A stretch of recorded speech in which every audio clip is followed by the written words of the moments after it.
Hello friends, my name's the real Emile and welcome back to some more Forza Top Gear laps. Hey look, we've finally got a new car for the background. Anyways, today we are taking a look at the ultimate track cars. Now these are the cars you can buy specifically to go very quickly around the track. All of these cars are road legal, so they are very much in the confines of our rulebook for the Top Gear lap series. Anyway, starting out today with the Aerial Atom V8, 475 horsepower, 1,433 pounds of weight.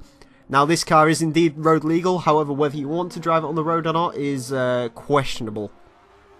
What isn't questionable, however, is the fact that this is a very hard car to drive. This is one of the most difficult cars to drive here in Forza Motorsport 6. It's very unforgiving. If you're on the throttle just a little bit too early, this thing will just slide out and throw you into a wall.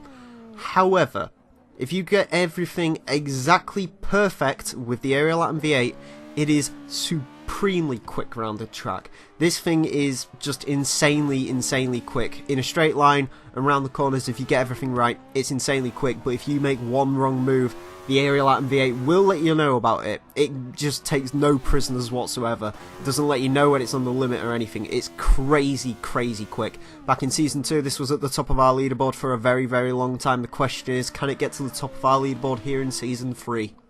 Yeah, overall the Atom V8 was a very scary car to drive. A bit less scary now, we've got the KTM Expo R, 295 horsepower, 1,786 pounds of weight. The KTM Expo R was one of the better cars I drove today, and probably one of the more surprising ones. The Expo R actually suffers from understeer, believe it or not. That's its main sort of disadvantage, I guess. It is understeery. However, it's still very nice to drive. It doesn't slide at all. You cannot make a KTM Expo R slide unless you put a wheel on the grass, in which case it will spin you out, because this thing doesn't like getting wheels on the grass or anything. It will spin you out if that happens, or if you hit a curb a little bit hard to drive. It's really good at letting you know where its limit is, because it just understeers wide if you hit its limit, and you can adjust for that accordingly. The Expo R, reasonably quick in a straight line. 295 horsepower isn't a lot, but then again it doesn't weigh a lot, so yeah, I really enjoyed driving the Expo R, to be honest with you, and yeah, it's probably one of my favourite track cars here today. Brakes are fantastic. Brakes are pretty much fantastic on all these vehicles across the board. They're very light, so it's not too much of an issue for them. Anyways, around the last corner and across the line. Next up, we've got the Donkavort D8 GTO, 375 horsepower, 1,532 pounds of weight. The Donkavort D8 I was very scared of, because 375 horsepower in a chassis that was basically looks like it was borrowed off a Caterham sounds like a very scary prospect. However, this vehicle doesn't have the issue I thought it would.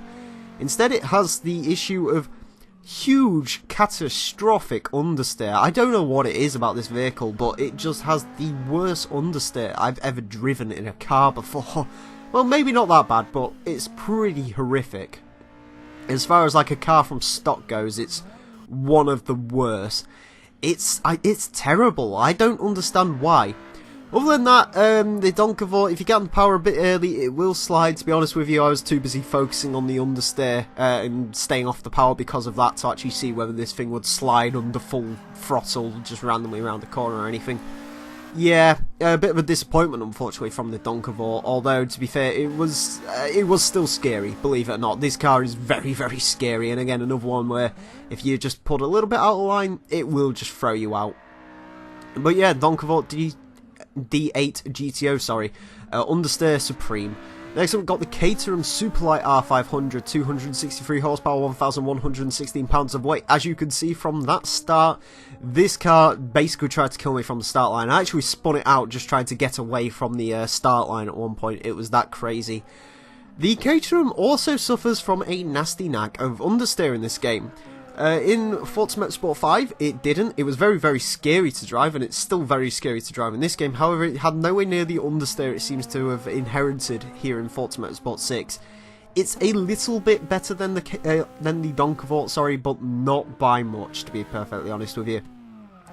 Not a great car to drive. It is the lightest car here today at £1,116. However, it is the second least powerful. That being said, it has 263 horsepower. So it's very, very scary. However, it is, again, just fantastically quick. If you get everything right, it's every bit as quick as most Ferraris and Lamborghinis you can throw at it, but if you get something wrong, you're dead, essentially. Yeah, I find it hard to really recommend the Caterham or the Donkervoort, to be honest with you, just because of their issues when it comes to handling.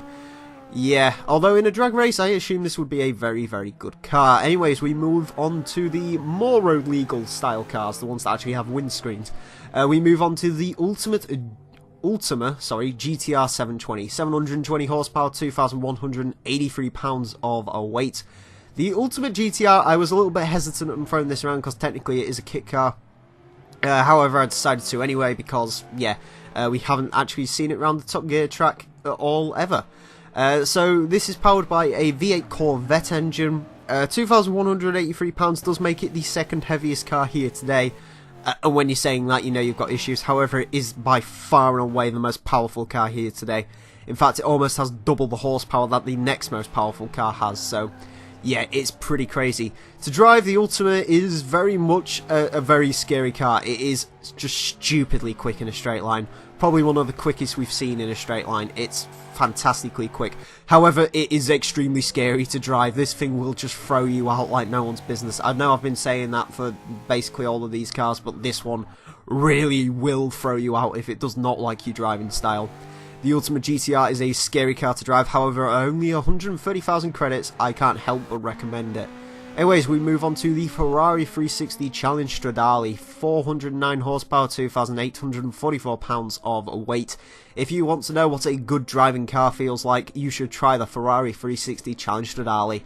Back in Season 2, I said this was one of my favourite cars to drive, or yeah, one of the best driving cars I've ever driven around the track, only really being beaten by the Dodge Viper ACR. And I somewhat still stick to this statement. I do have to admit, because there is actually quite a few more good handling cars here in Forza Motorsport 6, the 360 Challenge Stradale does feel a little bit more sloppy. Certainly the brakes feel a little bit more spongy than everything else here, although everything else here has had fantastic brakes, so, you know, it's kind of known. It is the heaviest car here today at 2,844 pounds. Yeah, that isn't heavy at all, but still. Straight line speed not particularly good. 409 horsepower is good for what we're sort of facing against here today. However, compared to, you know, sort of supercars and stuff, it isn't really that much. However, the 360 Challenge Stradale is still an excellent car to drive. I can't help but recommend this car. It is a bit on the pricey side. I believe it's about 180,000 credits. You can get a Dodge Viper ACR for less, and it's probably worth more, but the 360 Challenge Stradale is still fantastic. And finally, we end today on the Lotus Elise Series 1 Sport 190. 190 horsepower, 1,477 pounds of weight. The Lotus Elise, of course, is the definitive track car. Some may say it is sort of the car that kicked off the whole Track Day Bro string of events. I don't know, maybe it is, maybe it isn't. But either way, the Lotus Elise is a pretty nice to drive car. It's a bit of a weird one, the Lotus. Because it's mid-engine rear-wheel drive, it's got that thing again where it does have a knack for wanting to go sideways. It does feel like it does want to do that. However, there is plenty of grip on offer. Brakes are pretty decent. Not quite as decent as everything else here today, but they're still not bad. 190 horsepower means it is the least powerful car here today. And to be honest with you, it is pretty slow in a straight line. It doesn't weigh too much, but 190 horsepower isn't a lot. However, for a car of this stature, it is, yeah, it's somewhat quick, I guess. Yeah, the Lotus Elise was pretty nice to drive overall, as you'd expect a Lotus Elise to be. I think I preferred this one to the Series 2, which we've already had driven around the track before. Yeah, the Lotus Elise wasn't a bad little car, although, yeah, I did have a few minor little niggles. I wouldn't particularly rush out to recommend it. Anyways, on to the times, and the Ariel Atom V8 goes into third with a 110.988, and the Ultima GTR is just behind it with a 111.163. That is very, very quick. The Ultima beats out a Zonda Cinque, and so does the Atom, Lycan Hypersaut, Hennessy Venom GT, Ferrari 458 Speciale. Those are some truly quick cars, and considering the Ultima costs a fraction of basically everything else on that board. It's pretty incredible. Moving down the board, we find the KTM Expo R in 27th with a 1:16.138, which is a very, very respectable time, beating out Ferrari 430 Scuderia, F12 Berlinetta, a Viper GTS, very, very good. Doncavol goes into 33rd with a 1:17.023, which is also extremely good, beating out most modern supercars, to be honest with you. Faster than an Audi R8 V10 and a Jaguar XJ220, so very, very quick indeed. The K-Serum Superlight goes into 40th with a 1:17.585, beating out a Dodge Daytona, and the Ferrari 360 Challenge Dali is not too far behind it in 42nd with a 1:17.799. Very impressive time for the 360 Challenge Dali, to be honest with you. It beats out an SLS, an AMG GT, Shelby GT 350R. Very, very good times for both of those vehicles, and the 360 I'm especially proud of. And finally today we have the Lotus Elise Series 1 going into 67th with a 1:21.215. Very, very good time. Beats out a Challenger Hellcat, Ferrari F355, BMW M5, BMW M4, Lexus RCF. That's very quick for a 90s Lotus. Anyways, I hope you have enjoyed this episode of a Forza Top Gear Laps. As always, leave your ideas for themes and suggestions for cars you want to go see around in the comment section below. Next week, I'm not too sure what we're going to be doing. I believe it's SUVs and trucks. So yeah, hopefully that should be a good episode. As always, guys, thank you all very much for watching. My name's been the Real Emile. Until next time, farewell.